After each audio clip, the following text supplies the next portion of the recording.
아이가 태어나고 많은 부모님이 잠을 푹 잘 수 없어 힘들어하는데요.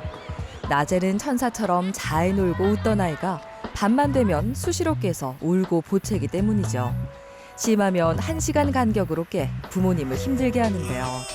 하지만 더 괴로운 것은 제대로 잘 수 없는 우리 아이입니다. 야제증은 한자 뜻을 풀이한다 그러면 밤야자에 울제자라 해서 아이들이 밤에 우는 것으로 해서 소화, 수면장애라고 볼 수 있습니다. 아이가 밤에 자주 깨는 건 정상적인 반응입니다.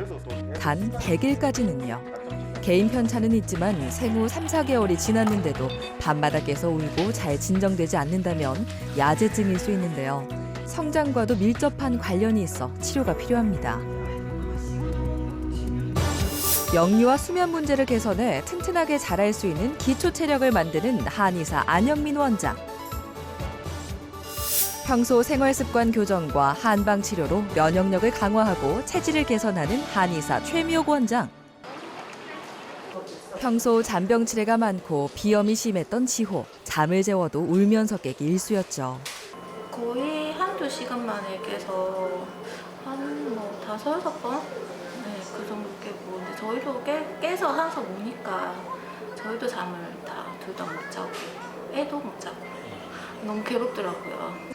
소아가 밤에 우는 증상을 한의학에선 야제증이라고 하는데요.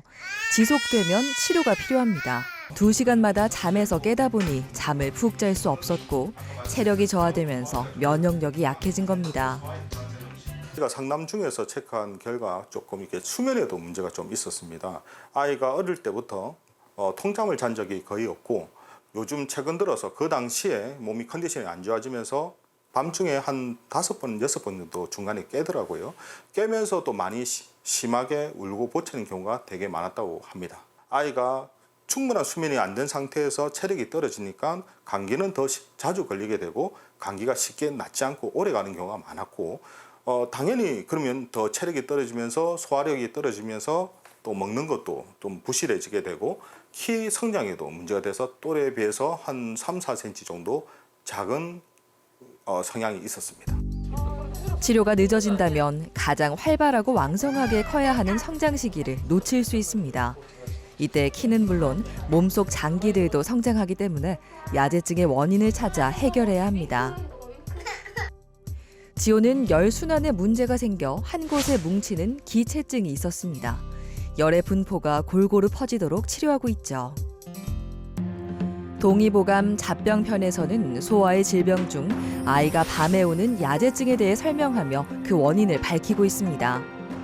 동의보감에서 보게 되면 크게 4가지로 나눠지게 되는데 한열 그리고 이제 창중설이라서 입병 그리고 계골에서 아이가 놀랬을 때 생긴다고 보거든요. 요즘 체질적으로 아이들이 열이 많은 아이들이 많거든요. 그것이 이제 뭉치는 아이들, 특히 상체 쪽으로 뭉치는 아이들. 두 번째는 이게 소화장애가 있어서 속이 불편한 아이들 같은 경우에 그런 야제증이 걸릴 확률이 높아집니다. 만으로 2살인 라일이는 알레르기 비염과 함께 눈과 코에 아토피 증상이 있었는데요.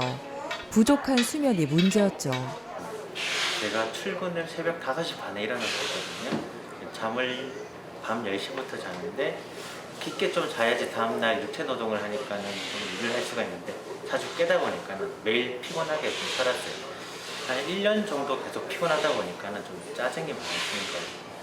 근데 라일이가 한약을 먹고 치료가 되면서 잠을 푹 깊게 자니까 저희 가족도 조금 사이가 많이 좋아졌어요. 아이의 수면은 온 가족의 건강과 삶의 질에 큰 영향을 미치는데요. 라일이의 문제는 하루 4병 정도 마시는 음료와 군것질거리였죠. 이제 먹거리에서 문제가 있기 때문에 일단 단 음식을 일단 먼저 제한을 했습니다. 음료수하고 그리고 이제 과자라든지 그런 부분 그리고 생과계로 과일이 요즘 가당이 너무 많거든요. 그래서 과일 먹는 것도 먹지 말라는 건 아니지만 소량 섭취를 일단 권했습니다. 그리고 적당한 운동. 우리 몸에 이렇게 열이 많이 차게 되면 몸을 차갑게 만들기 위해서 이게 머리 쪽에 머리가 뜨겁다 해서 뭐 차가운 얼음물이라든지 해서 이게 식히는 게 아니라 이런 경우는 이렇게 발산을 시켜줘야 되거든요. 그래서 가급적이면 좀 많이 뛰어놀았으면 좋겠다. 그리고 이제 먹거리는 조금 이제 아이가 안 좋은 음식을 좀 피하면서 컨디션을 조절하면서 역시 약을 쓸 때도 상체 쪽에 있는 열을 풀어주는 쪽으로 해서 약을 사용해서 그 부분을 이제 개선한 쪽으로 이제 진행을 했습니다. 상체에 열이 많다고 몸을 냉하게 하는 치료를 하는 건 아닙니다. 몸의 위아래를 순환시키는 한약으로 기를 소통시켜줬습니다. 깨는 횟수가 줄고 수면의 질이 개선됐습니다. 평균보다 3cm 정도 작던 키도 2cm가 자랐죠. 야제증은 주로 몸에 열이 많거나 소화 기능이 약해서 발생하는데요. 각자의 증상에 맞게 체질을 개선하는 약재를 처방합니다. 이때 아이들이 먹는 건 일반적인 갈색의 한약과는 다른 증류 한약인데요. 약재로부터 추출한 원액을 다시 가열하고 냉각시켜 만든 투명한 형태의 한약입니다. 증류 한약은 유효 성분은 포함하고 부작용은 낮춘 약인데요. 영유아나 임산부에게도 처방할 수 있고 쓴맛이나 냄새가 거의 없어 복용하는데 거부감이 적습니다. 너무 잘 먹어요. 약간 보리차 같이 더 잘 먹고 있어요.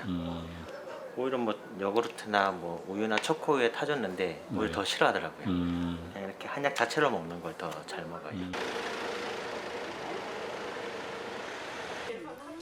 팔과 다리가 접히는 부분에 발적이 생긴 혜성이 구토까지 하게 돼 병원을 찾았는데요.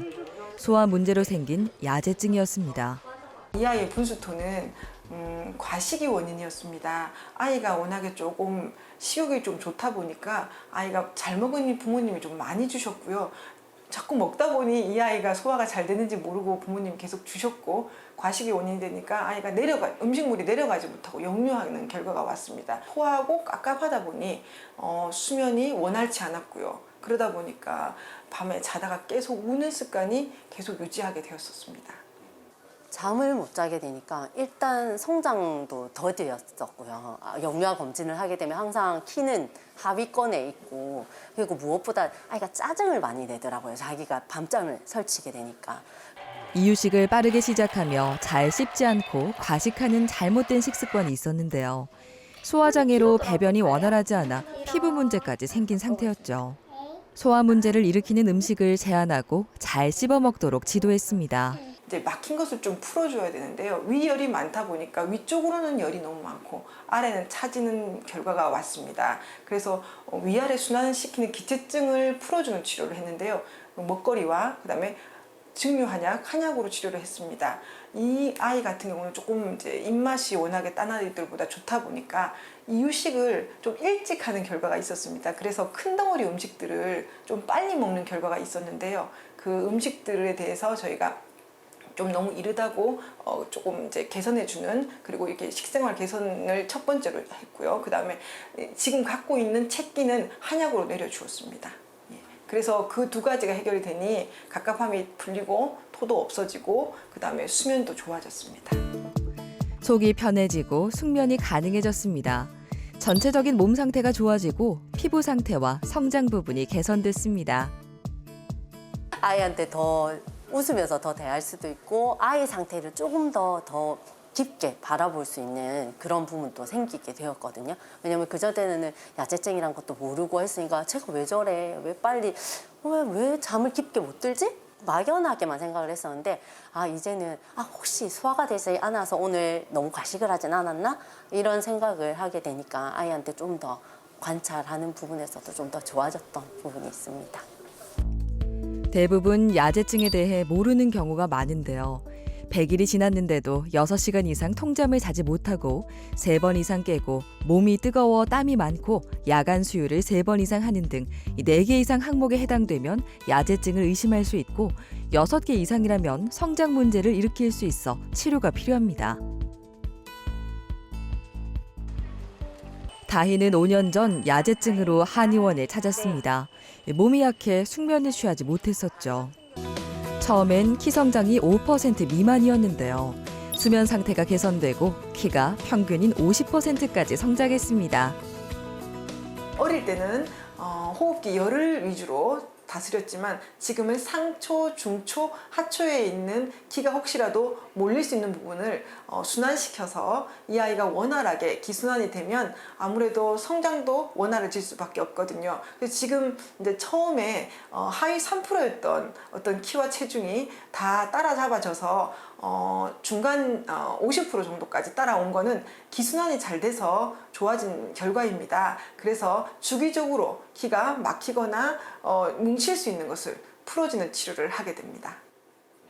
잠을 좀 잘 잤으면 좋겠다 하는 생각으로 이제 원장님 처음에 이제 우리 큰딸부터 이렇게 진료를 하기 시작했는데 한의원에 와 보니까 아 이게 잠을 못 자는 것도 이게 야제증이라고 해서 하나의 질병이구나. 잠을 잘 자야 전체적으로 아이가 이제 성장을 잘할 수 있구나. 그렇게 해서 이제 원장님과 같이 이제 저희가 이제 평생 주치의로 생각하고 저희가 한의원에 다니고 있습니다. 폭발적으로 성장하고 건강 기틀을 만드는 영유아 시기. 수면이 부족하면 면역력이 떨어져 비염, 아토피 등을 일으킬 수 있는데요. 부모님의 삶의 질까지 떨어뜨리는 야제증. 이제 치료가 필요합니다.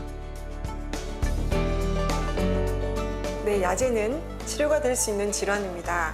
아이가 100일 정도에 자주 깨서 울고 먹고 보채는 것은 정상입니다. 그러나 100일 이후에 아이가 2시간 이상의 통잠을 자지 못한다면 그것은 조금 생각해 볼 필요가 있습니다. 보통 어르신들이 자주 깨서 울고 보채는 것이 정상이라고 그냥 한번 지켜보자고 크면 낫는다고 다들 말씀하십니다. 그러나 이 수면 장애가 끼치는 영향이 면역 저하 그리고 체력 저하 그리고 성장의 장애까지 올 수 있기 때문에 이 시기의 수면 장애는 반드시 치료해야 할 병으로 인식하시고 치료하는 것이 중요합니다. 병의 원인은 단순하고 그 치료는 기본이 중요하다고 봅니다. 실질적으로 수면이 개선되면서 아이의 만성 질환이 많이 호전된 경우가 많은데 예를 들어서 저희가 하고 있는 너튜브에 댓글로 해서 시드니에서 연락이 온 것이 있습니다. 이 아이가 역시 수면 장애도 있고 또 아토피 등 만성 질환도 갖고 있거든요. 아무래도 거리가 멀다 보니까 저희가 따로 치료는 할 수가 없어서 상담만 했는데 그 아이의 생활 습관에서 분유를 먹으면서 자는 나쁜 습관이 있었습니다. 이것을 개선하니 아이의 수면질이 좋아지게 되고 그러면서 아토피도 많이 개선되었다고 합니다. 좋은 수면 습관을 가지고 있게 되면 만성 질환이라든지 체력 그리고 성장까지 좋은 영향을 끼친다고 볼 수 있습니다.